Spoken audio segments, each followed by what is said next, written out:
한 번도 가본 적 없는 곳인데 어린아이가 그곳의 구석구석을 세밀하게 묘사한다면 당신은 무엇을 믿으시겠습니까? 집에서 수백 킬로미터 떨어진 노량진 수산시장에서 아이가 처음 방문했음에도 불구하고 상인들을 놀라게 할 정도로 모든 생선의 이름을 정확히 불러낸다면 그것은 단순한 상상일까요?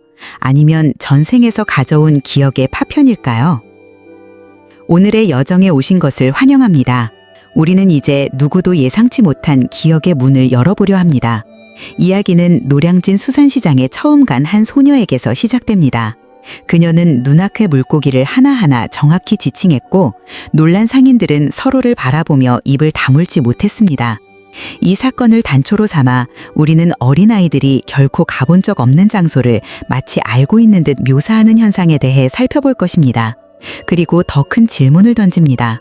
혹시 이것이 바로 유년기에 다시 살아나는 전생의 기억은 아닐까요? 어떻게 아이가 한 번도 가보지 않은 곳을 세세히 알 수 있을까요? 단순히 주변에서 들은 이야기를 기억한 것일까요? 아니면 정말로 과거생의 흔적일까요? 그리고 만약 전생의 기억이 존재한다면 그것은 현재의 삶에 어떤 영향을 미칠까요?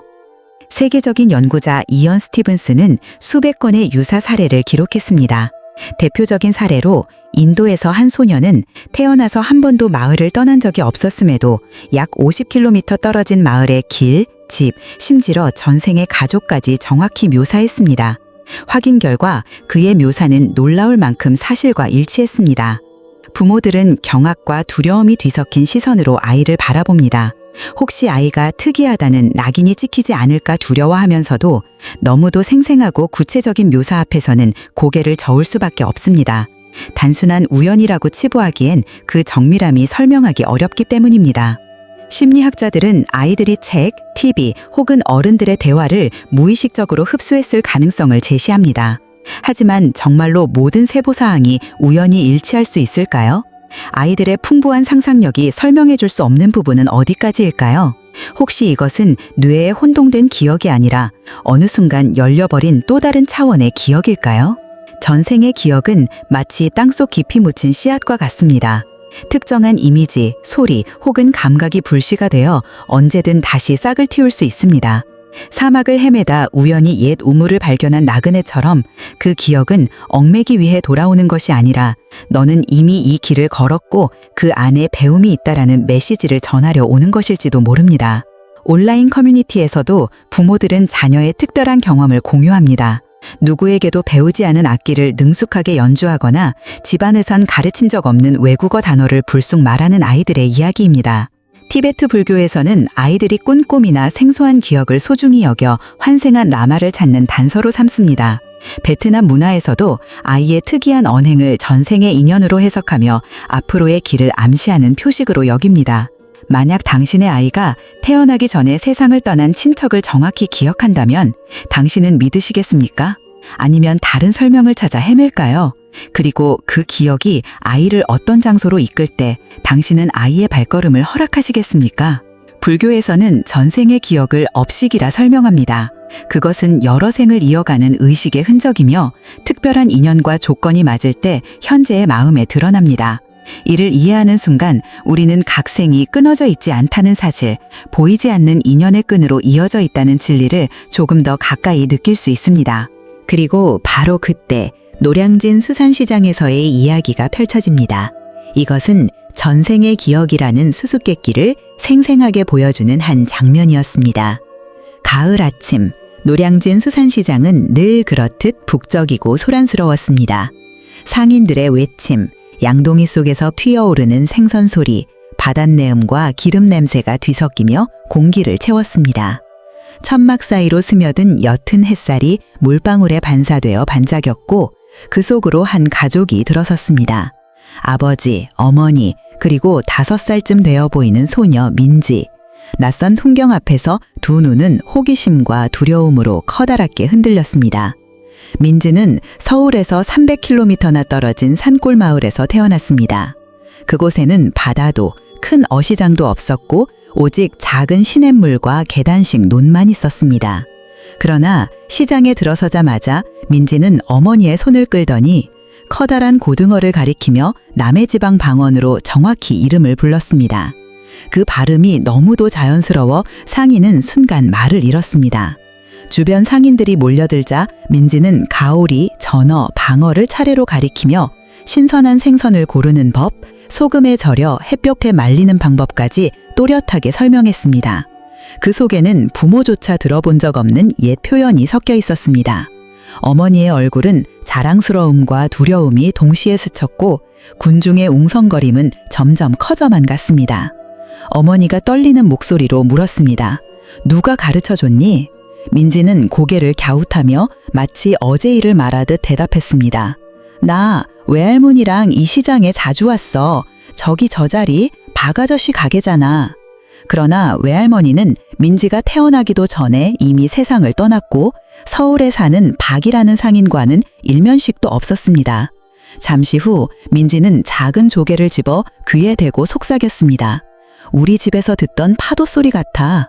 어머니의 온몸에 소름이 돋았습니다. 머리카락이 희끗한 한 노상인이 다가와 몇 가지 질문을 던졌습니다. 민지가 대답한 내용은 10여 년 전 세상을 떠난 한 여인, 늘 큰 소리로 웃으며 생선을 씻고 박이라는 이름이 새겨진 은팔찌를 차던 여인에 대한 기억과 정확히 일치했습니다. 집으로 돌아가는 길 민지는 시장의 한 구석을 향해 손을 흔들며 속삭였습니다. 또 보자. 그 작지만 분명한 목소리는 어머니의 가슴속 깊이 메아리쳤습니다. 따뜻함과 오싹함이 동시에 몰려오며 보이지 않는 실이 먼 곳과 이어진 듯한 느낌을 남겼습니다. 이 이야기는 민지의 어머니가 네이버 카페에 올린 글에서 처음 세상에 알려졌습니다. 곧 노량진 시장의 한 상인이 댓글로 세부사항을 확인해주면서 커뮤니티는 뜨겁게 술렁했습니다. 어머니는 부모 커뮤니티 게시판에도 이 사연을 다시 나누었고 그 속에 담근 고백은 수많은 댓글과 논쟁을 불러일으켰습니다. 그리고 이 기이한 이야기에서 우리는 더 큰 질문으로 나아가게 됩니다.